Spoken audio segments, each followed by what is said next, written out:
Welcome to another message from the streets. Today we have 3 subjects, 1 topic. And I'm going to go right on into it. Has justice been served? Former Minneapolis police officer Derek Chauvin received 22 and a half years for the murdering of George Floyd. And in the process of me learning about what took place, seeing a part of the sentencing, I thought the judge was very firm and, did a good job in the sentencing. Initially, the prosecutor wanted 30 years.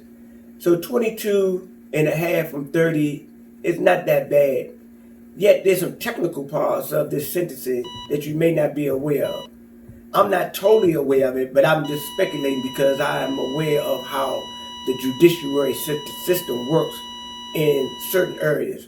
So, being as though that Mr. Chauvin is not entering into the federal penitentiary or the BOP, the Bureau of Prisons, he is not required to do 85% of his time. I don't know what the laws are in Minneapolis, Minnesota. Some places you get day for day. And if you get day for day, that's 11 years. Some places you get a certain amount of good time, per month.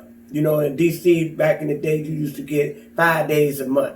So that wouldn't equal up to 20 years after they recalculated his good time. I don't know if he's not eligible for good time, but this is just something to be into consideration. Some other places, he got 22 years, that's just a number, but he's still to be eligible for parole and, years before that. That's another possibility. I don't know how the judicial system actually works for state prisoners in the state of Minneapolis. Or Minnesota, excuse me.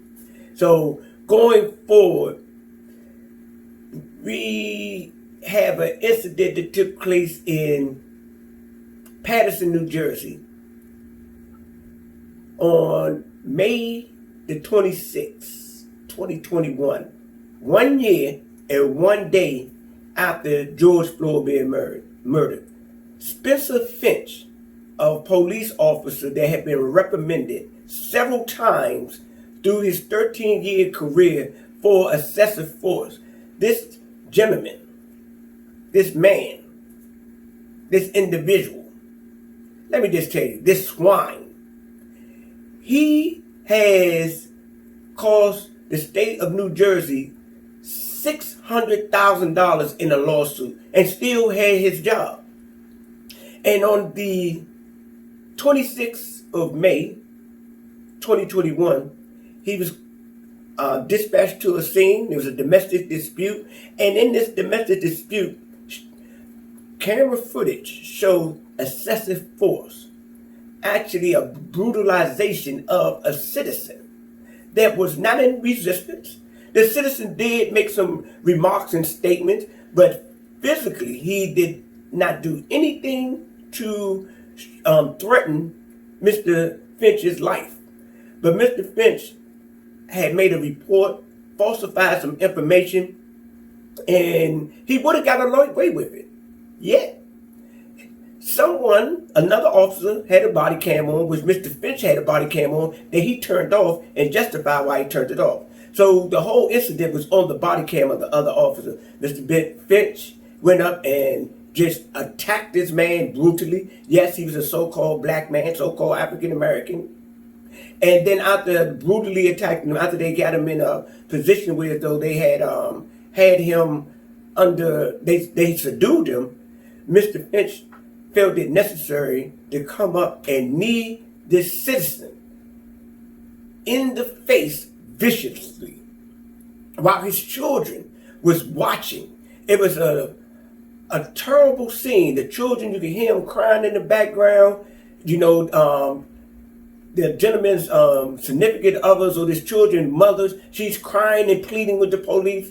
So the results of this incident is that Mr. Spencer Finch has been fired and is being charged with 4 felony accounts. I fail to recall the the counts that he's been charged with. I know one of them is that falsifying, information in the report, and I think it's something about his attack on the civilian.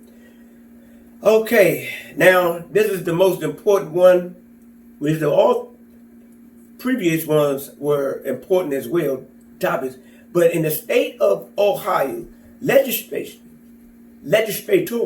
are pushing for the bill to prohibit citizens from filming, taking video of police officers that are committing crimes against citizens. Now just let that sink in. They're trying to make it a law. If you see a police officer overstepping his boundaries, using excessive force, like in the case of George Floyd, that you can get arrested if you film this situation. And they try to make it a, some technical thing. If the officer advise you to don't film them, that you must comply. Ladies and gentlemen, this is a direct infringement on our constitutional rights. Also, the police are servants, public servants to citizens. So as they're being public services, they do not have the right to stop such activities as filming them when they are committing crimes. Because if the police can commit crimes, what gives them authority to stop others from committing crimes? It's hypocrisy. And these legislators in the state of Ohio are shameful and shameless. It's a shameful law that they're pushing. And we know about these laws, just like the critical race theory. It may pop up in one place and then other states start to adopt them. And next thing you know, it's down in Georgia. Then it's over in Texas. Then in Louisiana. Popping up in different places. Taking the constitutional rights from citizens, to do one thing that they can do. A lot of citizens will prefer to be able to jump in an incident where their family members or someone that they care about is being abused by the police.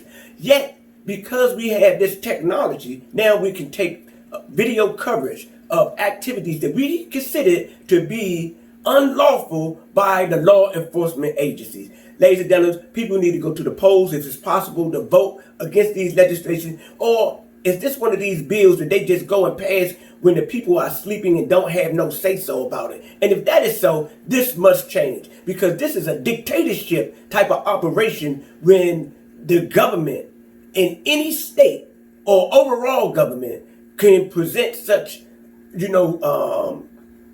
policies that restrict the rights of the citizens to do what is necessary to uphold the law. Not just uphold the law for society, but also uphold the law for crooked, criminalized, psychopath police officers. And there are many of these psychopaths still out there, and today, tomorrow, and the next day, they will be injuring people, hurting people, murdering people, while on the clock being paid by the taxpayers' dollars.